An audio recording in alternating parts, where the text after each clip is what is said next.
sayangnya atau untungnya justru dan ini yang menarik karena setiap, apa namanya, hari, terjadi perubahan. Apa yang hari ini baik, mungkin besok kurang cocok lagi, atau yang hari ini kurang cocok, besok ternyata bisa dipakai dan hasilnya, lebih efektif. Nah, itu sebabnya, kunci pertama untuk, aktif di media sosial dan mengelola media sosial ada selalu luas, adaptif, mengakomodasi banyak hal gitu ya, dan siap menghadapi perubahan yang sewaktu-waktu terjadi. Dinamika di media sosial begitu cepat, perubahan terjadi setiap saat. Kalau kita tidak cukup luas, maka, akan, susah buat kita untuk, mengikuti perkembangan dan mengelola secara efektif, dan efisien. Nah, tanpa berpanjang lebar, pagi ini saya akan, berbagi, materi pelatihan ya, yang ini sebetulnya hanya panduan saja ya, bukan rumus matematika. Jadi dalam prakteknya nanti bisa, berkembang, sesuai kebutuhan dan ya perubahan yang, selalu terjadi di media sosial. Nah, baik, mohon slide berikutnya. Pagi ini saya akan, membawakan materi itu, kurang lebih ya ada 4. Yang pertama mengenai, komunikasi di media sosial dan bagaimana kita harus berinteraksi. Kemudian bagaimana membuat konten ya yang tujuannya untuk meningkatkan, follower atau pengikut, menambah reach, dan sebagainya. Lalu ada bagian sedikit tentang bagaimana membuat takarir atau caption atau pengantar ya, baik untuk, Instagram maupun platform media sosial lainnya. Yang terakhir mengenai bagaimana sebetulnya kita sebaiknya mengamplifikasi sebuah konten ya, baik secara berbayar maupun secara organik. Nah, dengan materi tersebut saya harapkan nanti akan dan ini yang lebih saya suka sebetulnya, diskusi.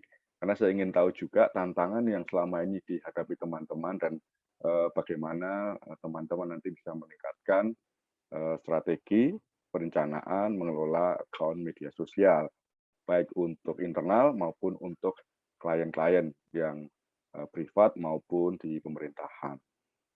Oke, baik, selanjutnya, nah ini adalah pengantar juga tentang seringkali orang bertanya-tanya ya, tentang apa sih bedanya strategi dan planning, ya, strategi dan perencanaan. Karena orang sering mempertukarkan dua istilah ini sehingga dalam prakteknya seringkali, bingung, ini strategi atau perencanaan gitu ya, atau planning atau strategi. Nah, singkatnya sebetulnya, strategi ini adalah satu apa ya, langkah gitu ya atau proses untuk mencapai tujuan tertentu. Jadi di media sosial, kita harus punya tujuan. Tujuan mengenai kita membuat, media sosial, membuat akun itu untuk apa sebetulnya, ya, tujuannya apa. Kalau kita tidak punya tujuan, maka kita tidak akan pernah bisa merancang strategi, apalagi menyusun rencana atau planning. Karena planning adalah cara kita mencapai tujuan tersebut. Kalau kita tidak punya tujuan, bagaimana kita akan menyusun perencanaan dan strateginya. Nah, ini dalam prakteknya seperti apa sih? Ya, dalam prakteknya misalnya gini, kita punya tujuan untuk mendaki Gunung Everest misalnya, tujuannya itu. Lalu kita akan menyusun rencana, ya, kita sudah tahu tujuannya, kita mau kemana. Kita menyusun rencana apa, jadi bagaimana kita akan menuju ke Everest, itu meliputi misalnya cara memilih biru perjalanan di sana, karena mau ke Everest itu tidak bisa sendirian, kita harus punya partner di sana. Ya, kemudian rencana berapa hari sih kita akan di sana, tidak mungkin naik Everest itu sehari 2 hari, bisa 3 bulan. Nah, dalam 3 bulan itu nanti diisi kegiatan apa saja, misalnya aklimatisasi, melatih, paru-paru kita dalam ketinggian yang berbeda-beda, itu penting. Sebelumnya bahkan ada tahap persiapan, tim yang akan mendaki Gunung Everest itu harus latihan, entah senam, lari, di gym, ya, dan seterusnya. Nah, intinya ada strategi, tujuan kita akan melangkah dan menyusun perencanaan supaya tujuan itu tercapai. Berikutnya, slide berikutnya. Jadi ingat ya, kita harus punya tujuan karena kalau kita tidak punya tujuan, kita tidak akan pernah bisa menyusun strategi dan perencanaan. Berikutnya mengenai komunikasi dan interaksinya. Tadi sudah dipahami tentang bagaimana kita sebaiknya punya strategi dan rencana. Nah, di media sosial, bagaimana sih strategi komunikasinya dan interaksinya? Ya, karena kalau tidak tahu tujuan komunikasi, ya repot gitu. Sementara di media sosial itu kan sebetulnya hanya media komunikasi. Media ya, tolong diingat, media. Mempunyai akun media sosial bukan tujuan, tapi ini adalah sebuah media komunikasi. Nah, nanti kalau teman-teman berhadapan dengan klien misalnya juga harus digali lebih dalam. Tujuannya punya media sosial itu apa? Kebanyakan di pemerintahan terutama, mereka seringkali tidak paham tujuannya. Saya beberapa kali memberikan pelatihan di kementerian begitu misalnya, seringkali pertanyaan saya adalah, untuk apa Bapak Ibu sekalian memiliki media sosial? Ada yang menjawab untuk ini, untuk itu, dan seterusnya. Jadi tidak ada tujuan yang sama. Padahal tujuan yang sama itu perlu dipahami. Karena kalau tidak semua orang memiliki pemahaman yang sama tentang tujuannya mau kemana, nah nanti waktu bikin strategi dan perencanaan pasti akan terjadi kebingungan. Begitu. Nah, itulah pentingnya bagaimana kita harus memiliki tujuan komunikasi di media sosial. Slide-nya berikutnya. Nah, menentukan tujuan komunikasi. Ya, kalau klien punya account atau hendak membuat account, perlu ditegaskan dari awal. Tujuannya mau kemana? Apakah ini untuk branding? Tadi seperti Mas Erik ceritakan ya, katanya Gcom seringkali menerima permintaan dari klien untuk personal branding atau corporate branding atau membangun citra lembaga atau apa. Tujuan bebas ditentukan sesuai kebutuhan. Yang penting ada tujuannya karena tujuannya nanti itu akan menentukan jenis-jenis kontennya. Apakah kontennya itu nanti berkaitan dengan hal-hal yang sifatnya edukatif atau persuasif atau konten-konten yang memang tujuannya untuk promosi, penjualan, ya. Kan ada juga klien yang menginginkan akun media sosialnya itu semata-mata untuk tujuan promosi. Nah, kalau kita dari awal sudah menetapkan tujuannya, maka strategi pembuatan kontennya akan jadi lebih mudah. Kalau memang tujuannya untuk personal branding, corporate branding, maka konten-kontennya nanti sifatnya tentu saja hal-hal yang berhubungan dengan branding. Ya, misalnya memberikan edukasi, membangun citra, dan seterusnya. Baik, slide berikutnya. Nah, strategi komunikasi juga berkaitan dengan pemilihan kanal atau channel atau platform media sosial. Nanti kalau ada klien yang tanya, oke, sebaiknya kita memakai media sosial yang mana? Apakah YouTube atau Instagram atau Facebook atau TikTok atau yang lainnya? Pemilihan kanal ini sangat penting karena berkaitan dengan siapa target konsumen atau klien atau audiensnya. Ya, dan kita tahu bahwa platform komunikasi media sosial itu ada bermacam-macam. Yang paling populer di Indonesia menurut riset dan survei adalah YouTube. Kemudian meskipun ini bukan media sosial tapi platform komunikasi juga. Yang kedua itu rankingnya ditempati apa? WhatsApp. Yang ketiga adalah Facebook, kemudian Instagram, TikTok dan seterusnya banyak sekali. Nah, tentu saja kita sebagai pribadi, sebagai institusi atau sebagai konsultan komunikasi, ya tidak perlu menyarankan kliennya ya, untuk memakai semua kanal komunikasi tersebut. Mengapa? Karena ini berkaitan dengan selain tujuan juga sumber daya. baik sumber daya manusia maupun sumber dana, ya. Jadi harus dipilih mana yang cocok untuk klien. Apakah YouTube, apakah Facebook, atau TikTok. Kalau tujuan utamanya adalah orang-orang, anak-anak muda, generasi Z dan Alpha, TikTok tentu lebih cocok karena mereka banyak menggunakan TikTok. Tapi kalau audiensnya kelompok kolonial gitu ya, orang-orang di atas 40 tahun itu Facebook mungkin lebih cocok. Mengapa? Karena Facebook di Indonesia semakin menua. Penggunanya adalah kebanyakan orang tua. Oke ya, jadi dalam strategi komunikasi media sosial yang perlu diperhatikan adalah pemilihan kanal komunikasinya. Berikutnya, setelah kita menentukan tujuan, memilih kanal, apalagi yang harus diperhatikan, ya. Nah, yang berikutnya adalah menentukan target yang masuk akal. Target apa? Target kontennya. Jadi menyangkut berapa konten per hari yang harus kita produksi. Apakah setiap hari kita memproduksi lebih dari 10 atau cukup satu saja? Atau seminggu 3 kali saja? Nah, penentuan target produksi konten ini lagi-lagi ditentukan platformnya, ditentukan oleh tujuan komunikasinya.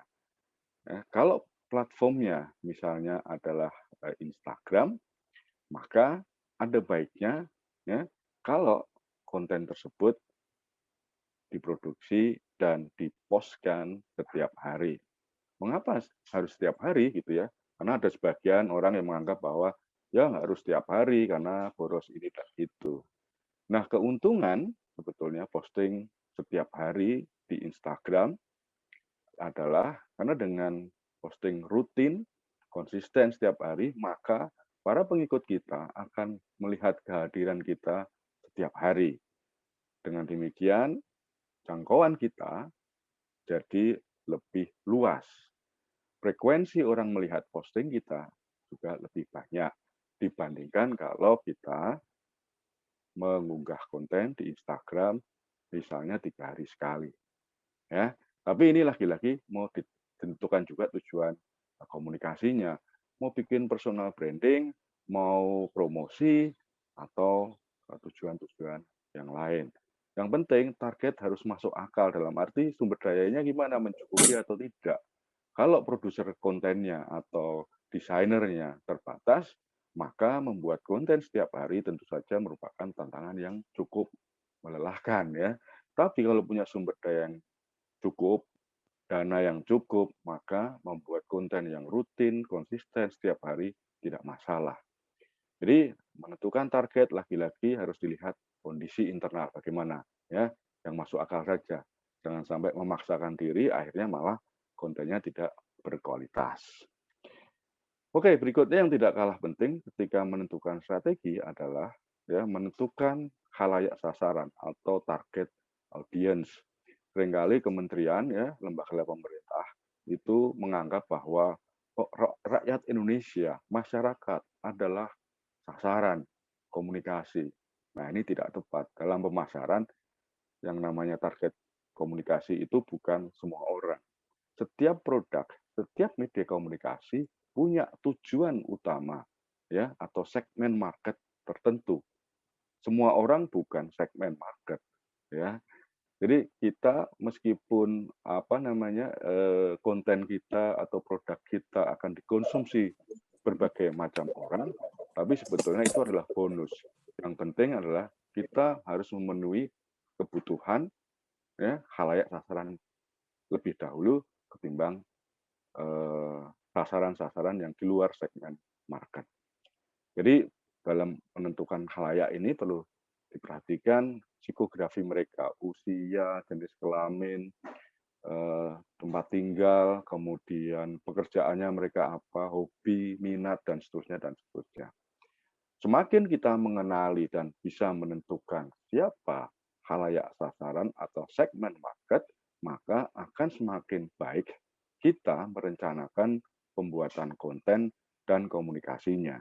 Kalau sasaran kita anak-anak muda misalnya, maka buatlah konten-konten yang sesuai dengan mereka. Ya bahasanya, ya formatnya, video, harus pakai musik, musiknya siapa. Ya, pemilihan jenis musik pun dalam konten video itu juga menentukan apakah Anda akan memberi musik tema dengan lagunya Adele misalnya, ya, atau dengan lagunya Koes Plus. Kan berbeda nanti. Anak-anak sekarang kalau diberi video dengan lagunya Koes Plus, mungkin akan bertanya-tanya, ini siapa yang nyanyi gitu ya. Tapi kalau dengan lagunya Adele misalnya, apalagi Adele baru mengeluarkan single baru, mereka pasti akan relate atau relevan. Dan akhirnya konten lebih mudah dikonsumsi. Jadi menentukan khalayak sasaran ini penting. Berikutnya, dalam memilih atau membuat strategi, ya, ini yang penting adalah memilih isu yang relevan. Apa sih isu-isu yang relate atau relevan dengan sebuah lembaga industri yang ingin diketahui oleh khalayak sasaran. Saya ambil contoh, misalnya Kementerian Kominfo. Ya, Kementerian Kominfo tidak bisa atau sebaiknya tidak bisa sembarangan membuat konten ya untuk akun media sosialnya. Kenapa? Karena orang akan bertanya-tanya gitu ya. Akun Kementerian Kominfo, kok kontennya misalnya isinya tentang eh, senam pagi misalnya atau jenis-jenis senam, nggak ada hubungannya gitu. Apa yang diharapkan orang dari Kementerian Kominfo pasti adalah hal-hal yang berkaitan dengan tugas wewenang, misalnya apa mengenai bagaimana membedakan informasi hoax, bagaimana tentang perkembangan jaringan 3G atau 5G, maaf 5G gitu ya. Apakah ada konten-konten yang menjelaskan tentang pinjaman online misalnya. Jadi semua isu yang relevan dengan tugas pokok dan wewenang dari kementerian tersebut. Karena itu yang diharapkan orang. Jadi nanti kalau teman-teman juga ketemu klien atau ada permintaan dari klien dan diminta untuk membuat konten, harus diketahui dulu isu yang relevan seputar organisasi, institusi, atau lembaga atau klien tersebut apa. Kalau klien itu industrinya misalnya kelapa sawit atau pertambangan, maka perlu dicari konten-konten yang relevan dengan industri tersebut. Jangan sampai berbeda jauh. Ya, jadi memilih isu yang relevan. Bagaimana mencari isu yang relevan dengan sebuah industri atau kementerian? Itu bisa dicari dengan misalnya pakai Google Search. Ya, Google Search itu akan membantu kita mengetahui apa yang dicari orang tentang sebuah lembaga. Jadi misalnya kalau kita ingin tahu tentang Kementerian Perdagangan, ya, ketik aja di Google ya Kementerian Perdagangan, akan muncul related search itu apa saja. Itu menunjukkan apa sih yang biasa dicari orang tentang Kementerian Perdagangan. Nanti juga di bawah akan direkomendasikan biasanya orang juga mencari apa. Nah, dari situlah ya titik tolak kita membuat konten yang sesuai dengan audiensnya. Apa sih isu-isu aktualnya, apa isu yang awet. Kementerian Pendidikan misalnya isu aktualnya soal apa? Tentang Merdeka Belajar, tentang ujian nasional, tentang asesmen nasional, dan seterusnya. Tapi kementerian yang lain mungkin beda lagi. Nah, itulah kunci kita sukses membuat konten adalah memilih isu yang relevan dengan audiens. Kalau kita membuat konten dengan isu yang tidak relevan, maka konten kita jadi tidak relevan juga dengan audiens. Oke, berikutnya. Strategi berikutnya adalah bagaimana ketika kita mengelola akun media sosial itu ya adalah selalu fokus pada upaya untuk membantu klien, konsumen, audiens. Caranya bagaimana? Caranya adalah membuat konten yang menjadi jawaban, menjadi solusi pertanyaan atau tantangan atau masalah audiens. Kalau audiens itu menghadapi tantangan, bagaimana sih cara menambah followers, mendorong akun? Saya akan membuat konten cara menambah followers. maka konten saya akan disukai, disimpan, bahkan dibagikan. Kenapa? Karena konten saya menjadi jawaban pertanyaan khalayak. Gitu. Jadi pintar-pintarlah atau carilah ya, hal-hal yang dibutuhkan konsumen atau klien atau audiens supaya kita bisa membuat konten. Jangan sampai kita membuat sesuatu yang tidak dibutuhkan.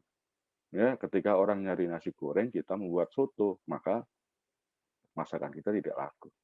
Ketika orang menginginkan nasi goreng, buatlah nasi goreng, maka kita akan dicari orang, dibeli orang, dan konten kita akan jadi relevan. Jadi dalam membuat konten, perhatikan ya, selalu berpikirlah apakah konten ini akan menjawab masalah audiens.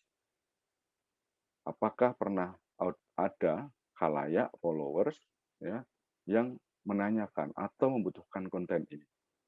Kalau memang ada orang atau banyak orang yang membutuhkan konten tersebut atau mencari-cari jawaban, mencari solusi tentang masalah yang akan kita buat kontennya, maka konten kita akan disukai, dibagikan, bahkan disimpan.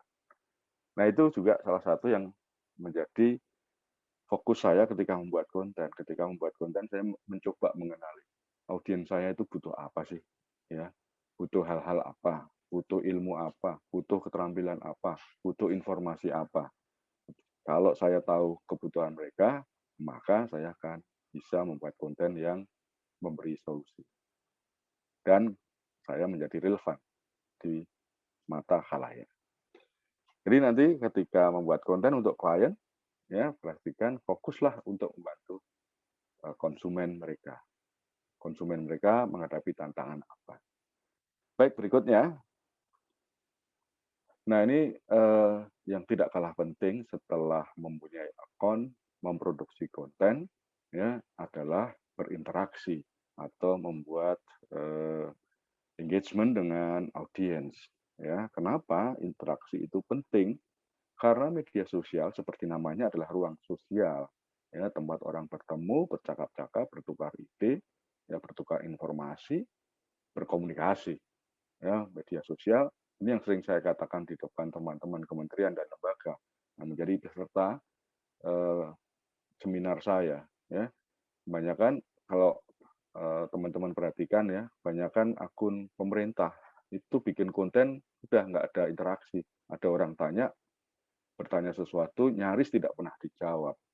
Saya sudah memberi masukan kepada mereka bahwa media sosial bukan koran dinding yang begitu dibuat, ditempel di dinding, dan ditinggal pergi. Media sosial itu ruang percakapan. Banyak orang yang menginginkan jawaban karena konten seringkali tidak tuntas atau tidak lengkap informasinya, sehingga ada orang yang masih ingin menanyakan sesuatu.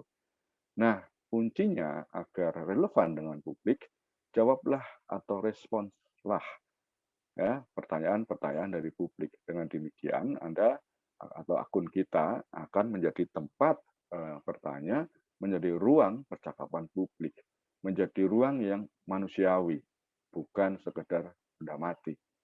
Ya, zaman sekarang orang selalu ingin berhadapan dengan manusia meskipun di media sosial. Kenapa? Nah, karena sesama manusia kalau bertemu itu pasti akan saling timbul ya komunikasi, kesepahaman, tukar menukar ilmu dan seterusnya. Jadi strategi yang penting dijalankan adalah aktif berinteraksi dengan audiens di media sosial. Oke, slide berikutnya yang tidak kalah penting adalah ya membuat konten yang fokus pada visual atau berkreasi dengan konten visual. Kenapa konten yang visual itu lebih mudah atau membuat orang lebih tertarik? Ya karena secara alamiah gitu ya, secara kodrati manusia itu ya pada umumnya lebih mudah mengerti atau memahami gambar. Ya, lihat ya, rambu-rambu lalu lintas. Ya, cuman gambarnya ada tulisan S strip. Itu udah langsung orang tahu, oh dilarang berhenti. Ada tulisan P ditilang. Orang udah tahu dilarang parkir di situ. Gampang dimengerti. Ketimbang ditulisin dilarang parkir di sini karena melanggar. Wow, nggak kebaca. apalagi kalau kita sedang mengendarai motor atau kendaraan roda 4, ya. Makanya rambu-rambu lalu lintas itu yang penting adalah gambarnya, visualnya. Itu sebabnya kalau ada orang bikin billboard dengan kalimat yang panjang, nah itu sia-sia. Ya, billboard ya, itu harus sesuatu yang langsung menarik perhatian manusia tanpa kata-kata, cukup gambar aja. Ya, kenapa? Karena sekilas saja 1 detik aja orang tahu, oh itu gambar apa dan maksudnya apa. Sebaiknya begitu. Nah di media sosial juga begitu. Pandai-pandailah atau utamakanlah membuat konten yang secara visual itu menarik. Kalaupun terpaksa harus memberi penjelasan dengan kata-kata, buatlah seringkas mungkin. Kenapa? Karena media sosial itu bukan karya sastra seperti novel. Kalau novel memang kebanyakan kata gitu ya, untuk membentuk theater of mind atau imajinasi. Media sosial itu theater of mind-nya dibangun dengan visual, bukan dengan kata-kata. Itu yang utama. Tidak berarti media sosial yang berisi kata-kata tidak penting, tidak ya. Tapi kalau ingin kontennya lebih cepat dipahami, ya, dimengerti, ya, perbanyak konten yang visual. Ini yang menjelaskan mengapa Instagram ya itu populer. Karena apa? Mengutamakan konten visual. Tidak hanya foto, tapi juga video dengan musik, bahkan dan kalimatnya sedikit. Itu sebabnya Reels ya, TikTok itu juga populer karena apa? Visual. Ada suara, ada gerak. Jadi pertimbangkan konten visual atau bahkan utamakan membuat konten visual kalau kita ingin sukses di media sosial. Terakhir, yang tidak kalah penting adalah setelah tadi kita punya akun media sosial, tahu tujuannya mau kemana gitu ya, bagaimana memilih kanal yang tepat gitu, memilih isu yang relevan dan seterusnya. Yang terakhir adalah mengatur jadwal konten. Ya, tadi saya menyebut adalah apakah kita perlu eh, posting setiap hari, apakah cukup 3 kali seminggu dan seterusnya. Yang tidak kalah penting adalah jamnya, gitu ya. Jam berapa sih sebaiknya kita memposting konten ya. Ini yang pertanyaan seringkali atau dilema atau tantangan yang dihadapi para admin, para konten kreator tentang jam berapa sebaiknya kita memposting konten. Nah, ini tidak ada jawaban yang tunggal seperti matematika. Karena ternyata algoritma ya melihat setiap orang itu unik, melihat setiap akun unik. Ada akun yang kontennya ya akan lebih banyak dilihat oleh followernya pada pukul 6 pagi. Kenapa? Karena followernya bangun jam setengah 6. Jadi setelah bangun mereka biasanya buka handphone kan. Buka handphone yang dibuka pertama kali apa? Media sosial. Nah, pada saat itulah para follower aktif. Nah, oleh sebab itu, kalau kita punya akun, harus mengenali kebiasaan audiens kita. Jam berapa mereka membuka HP dan mengakses media sosial. Beda-beda. Akun saya dan akun Anda pasti berbeda. Mungkin bisa sama juga gitu. Yang penting adalah kita mengenali kapan audiens kita biasanya sedang online. Apakah kita bisa memakai insight-nya Instagram misalnya untuk menentukan jadwal konten yang tepat? Boleh, tapi jangan jadikan pegangan karena sering meleset. Saya dulu ya mengira follower saya aktif semua pada pukul 6 sore. Karena insight saya mengatakan kebanyakan follower saya aktif jam 6 sore. Saya mencoba posting sebelum jam 6 sore, berapa menit setengah 6 gitu ya. Supaya ketika jam 6 kalau follower saya buka Instagram, mereka langsung melihat konten saya. Ternyata kinerjanya buruk, ya, like-nya sedikit, komennya sedikit, reach juga tidak luas. Kemudian saya mengubah-ubah, saya melakukan eksperimen, ya, jam berapa. Saya kemudian menemukan bahwa ternyata kalau saya posting pada pukul 6 pagi, hasilnya lebih baik. Nah, oleh sebab itu, kemudian saya secara konsisten posting pada pukul 6 pagi. Nah, temukan waktu-waktu terbaik masing-masing, teman-teman sendiri-sendiri kita temukan gitu ya. supaya hasilnya baik. Ini jadwal konten ini agak tricky ya, karena insight-nya media sosial ya, seperti yang disodorkan oleh Instagram gitu ya, atau Facebook gitu ya, seringkali tidak cocok. Jadi kita harus menentukan sendiri, melakukan eksperimen untuk menentukan jadwal membuat konten jam berapa yang paling pas. Begitu kira-kira. Oke, sampai di sini sebelum saya lanjut ke bagaimana membuat konten, apakah ada pertanyaan barangkali? Atau mau kita langsung saja nanti pertanyaan terakhir? Gimana Mbak Moderator? Boleh di akhir aja. Oke, di akhir. Baik, terima kasih. Oke, begitu ya. Kita sepakat untuk di akhir aja kita kumpulkan pertanyaan. Baik, saya akan lanjutkan dengan strategi membuat konten. Ini sesuatu yang menjadi bagian dari tadi cara strategi komunikasi. Ini bagian yang tidak terpisahkan. Karena membuat konten ini adalah sangat penting. Kontenlah yang akan menentukan akun kita diikuti oleh orang lain atau tidak. Kontenlah yang akan menentukan akun kita akan mendapat sambutan baik atau tidak, akan di like atau tidak, akan reach kita jauh atau tidak, dan seterusnya. Jadi konten adalah kunci di media sosial.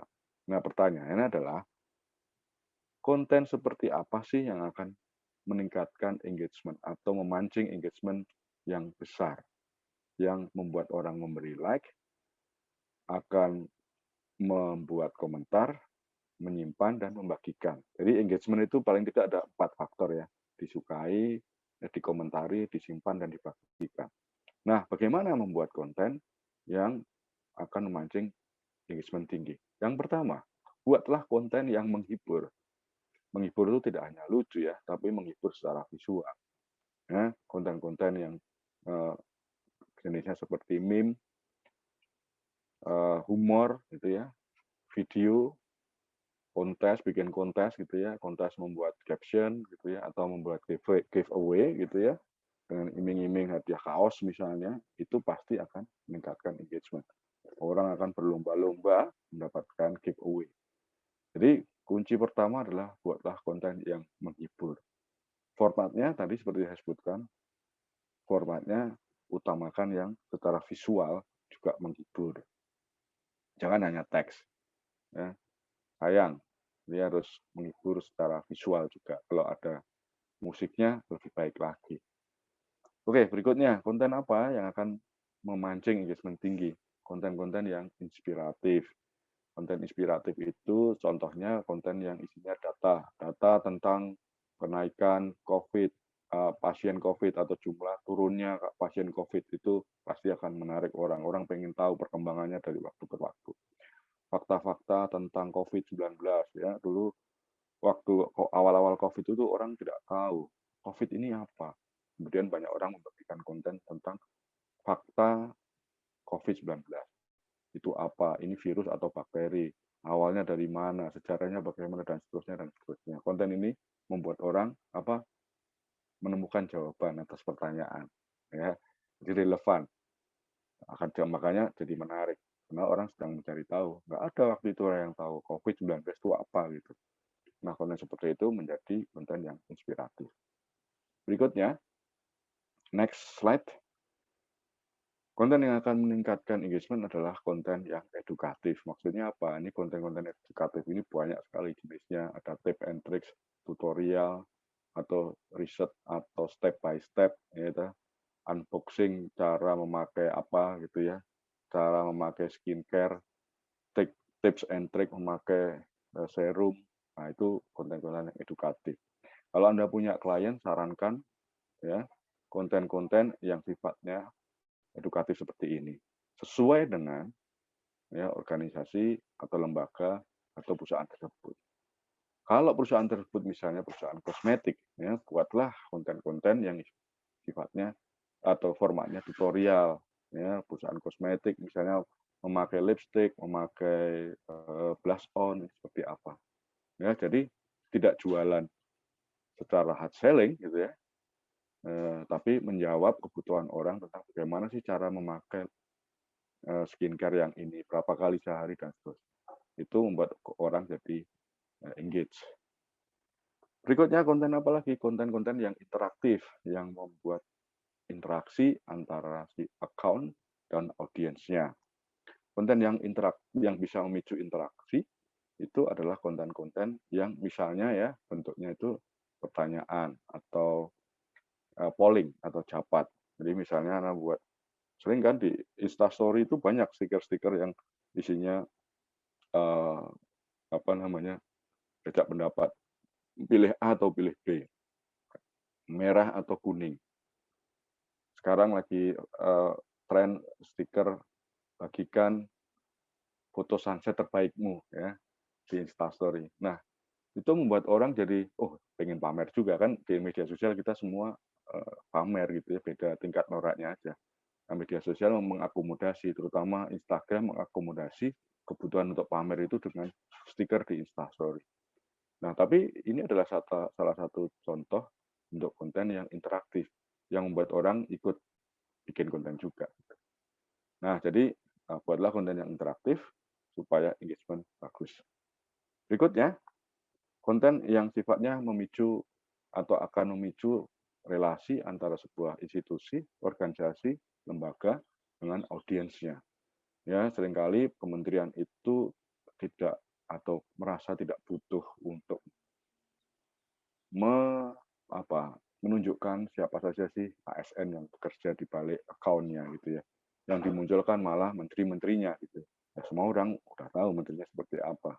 Tapi ada kementerian lain, misalnya Kementerian PUPR, Dirjen Pajak gitu ya, yang justru menampilkan ASN-nya, orang-orang yang berada di balik tim admin media sosial mereka. Nah, ini membuat orang jadi lebih relate. Oh, ini tuh orang yang bikin gambar lucu gitu ya. Nah, jadi tampilkanlah cerita-cerita di balik layar orang karyawan gitu ya. Karyawannya Jikom misalnya, mungkin sesekali harus ditampilkan bikin joget-joget di TikTok supaya calon klien tahu, oh anak-anak muda ini yang kreatif yang bikin konten atau yang menjadi armada tulang punggung Jikom, sehingga klien akan menilai orang-orang kreatifnya seperti itu. Kalau mereka tidak pernah mengetahui siapa sih awak dari Jikom, mereka pasti akan bertanya-tanya, ini orangnya kayak gimana ya? Tamang-tamangnya bisa dipercaya atau enggak? Gitu. Nah, zaman sekarang kehadiran di media sosial itu penting untuk meningkatkan trust and credibility. Oke, itu terakhir konten-konten bagaimana teman-teman harus membuat konten seperti apa untuk meningkatkan engagement. Saya cepat aja ini ya karena supaya nanti lebih banyak untuk tanya jawab saja. Berikutnya tentang menulis caption atau takarir. Ya, ini bagian yang tidak kalah penting ketika teman-teman membuat konten. Ya, karena semua platform media sosial menyediakan ruang untuk membuat takarir melengkapi konten utama yang bentuknya bisa video, bisa foto, bisa slide atau carousel, atau kombinasi dari semuanya. Fungsi takarir adalah memberi pelengkap informasi tambahan tentang konten utamanya. Karena sifatnya adalah tambahan penjelasan, gitu ya, bukan yang utama, kecuali di platform lain seperti blog itu ya, di mana caption atau penjelasan itu lebih penting dari visualnya, maka sebaiknya hendaknya dipegang beberapa pedoman bahwa takarir ya, mohon slide berikutnya. Takarir itu atau caption itu harus ringkas dan padat. Kenapa ringkas dan padat? Karena biasanya ruang yang tersedia juga tidak luas. Ingatlah bahwa media sosial bukan novel, bukan skripsi, bukan tesis. Jadi isinya tidak perlu setebal bantal. Kata-katanya banyak, penjelasannya banyak, informasinya lengkap. Nggak perlu. Yang penting ringkas dan padat. Karena di Instagram pun maksimal hanya 2.200 karakter. Kalau di Twitter cuma 250 karakter. Ya, semuanya harus padat. Belajarlah membuat satu konten kata gitu ya, yang menjelaskan sesuatu dalam ruang yang singkat, tapi padat, jelas gitu ya, lengkap tapi ringkas. Nah, gimana tuh? Ini menantang kan? Gitu. Nah, oleh sebab itu beberapa triknya adalah awali setiap kalimat caption atau artikel pendek kalau di Facebook itu ya bikin status itu eh, dengan kalimat yang menggoda. Kalimat menggoda atau yang bisa menarik perhatian orang, tapi kita gampang membuatnya adalah dengan membuat kalimat tanya. Misalnya nih, berapa jam sehari Anda berjemur, gitu. Atau kalimat yang lain lagi, kalimat tanya. Bagaimana kunci membuat konten yang menarik perhatian misalnya. Kan orang pengen tahu, gimana gitu ya. Kalimat tanya ini adalah kalimat paling mudah untuk mengawali sebuah tulisan. Itu sebabnya banyak media, kalau kita perhatikan di online itu ya, media selalu seringkali bikin judul kalimat tanya. Mengapa Rachel V-nya kabur dari ruang karantina? Nah, gitu. Kan jadi orang pengen tahu, apa ya? Gitu. Mengapa Jokowi misalnya mendorong vaksinasi, gitu. Dan seterusnya, dan seterusnya. Jadi media juga menggunakan kalimat tanya, karena terbukti bahwa kalimat tanya adalah cara yang cukup efektif untuk memancing perhatian orang untuk membaca takerir. Jadi ketika dalam satu deadline ya yang sudah mepet gitu ya, kalau Anda harus membuat konten dan bingung mau menulis apa, buatlah kalimat tanya. Bisa juga dengan kalimat yang lain, misalnya kalimat yang deskriptif atau menggoda. Ya misalnya kalimatnya diawali dengan Bali kehilangan 1 hektar sawah setiap hari. Orang pengen tahu kan jadi kenapa gitu ya. Dia akan baca berikutnya. Nah, tapi membuat kalimat seperti itu membutuhkan kontemplasi, berpikir, kreatif. Ya, apa sih yang membuat orang tertarik dengan kalimat yang deskriptif? Bisa juga kalau punya kesempatan bikin sesuatu semacam teka-teki. Ya, orang selalu tergoda menjawab teka-teki. Jadi Anda bisa mengawali kalimat atau caption dengan kalimat teka-teki. Misalnya begini, bentuknya bulat, panjang, warnanya hitam. Apakah itu? Nah, misalnya seperti itu. Orang pengen tahu ini apa sih? Gitu. Apakah kereta api atau yang lain? Nah, yang tidak kalah penting ketika membuat caption, terutama di Instagram, jangan lupa berikan hashtag atau tanda pagar yang relevan dengan konten. Kalau konten Anda, konten teman-teman di Cikom ini menyangkut media sosial, jangan lupa kasih tagar atau hashtag media sosial. Kalau itu tentang lelucon, ya tagarnya apa? Meme, jokes, dan seterusnya. Berapa banyak tagar dalam sebuah konten kontroversi sekarang? Ya, Instagram sih membolehkan sampai 30 tagar dalam sebuah konten. Tapi belakangan mereka menganjurkan untuk hanya memakai 3 sampai 5 tagar saja dalam setiap konten. Mana yang paling benar? Anda harus mencoba bereksperimen sendiri. Pakai tagar yang sedikit atau yang banyak. Yang penting setiap tagar atau hashtag yang Anda buat harus relevan dengan konten Anda. Jangan sampai kita membuat konten tentang misalnya memasak soto gitu ya, tagarnya media sosial kurang cocok. Kalau masakan ya tagarnya atau hashtagnya ya food ya atau kuliner misalnya. Gitu. Berikutnya, hindari jargon atau istilah teknis. Nah, istilah teknis ini seringkali dipakai oleh kementerian, jargon-jargon. Ya, misalnya apa ya, damai itu indah, gitu. Itu kan meaningless gitu ya. Atau jargon, misalnya digitalisasi adalah sebuah keniscayaan. Kayaknya hebat, tapi maksudnya apa gitu. Ya, gampang-gampang saja lah, ya, nggak perlu yang teknis. Istilah jargon atau istilah teknis itu satu istilah yang hanya diketahui oleh lingkungan terdekat. Ini biasanya TNI dan Polri itu ya, menggunakan istilah misalnya jatan ras, kejahatan dalam kekerasan gitu. Tapi orang lain kan jatan ras ini apa sih gitu ya nggak tahu gitu. Nah, buatlah atau hindarilah membuat kalimat caption dengan istilah-istilah yang membuat orang bertanya-tanya. Dan terakhir ada ajakan atau call to action dalam sebuah takaril.